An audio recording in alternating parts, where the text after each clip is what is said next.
When you hear this, you probably think, yeah, that's silly to think. Yet, I bet you've had those thoughts.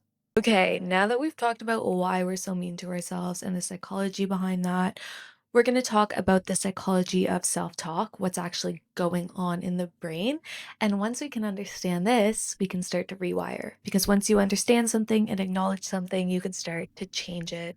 So the first insight slash idea is cognitive distortions. So cognitive distortions are what they sound like. It's thoughts or cognitions that are distorted, incorrect.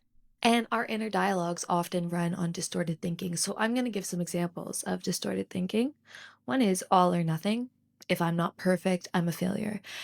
When you hear this, you probably think, yeah, that's silly to think. Yet, I bet you've had those thoughts.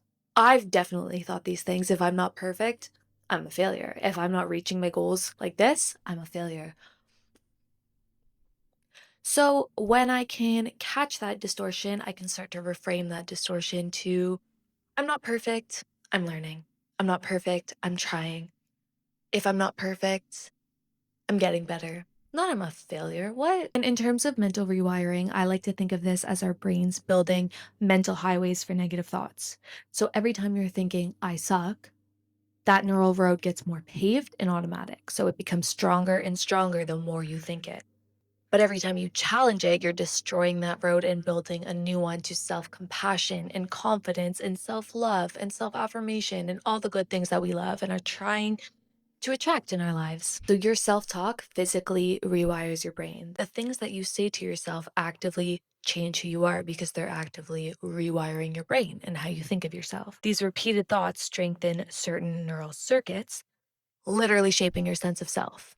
So, this means that you can reprogram your brain. How powerful is that? We can change any thought pattern, good or bad. But the sooner you start, the sooner you'll be better. We don't act according to who we are, we act according to who we believe we are.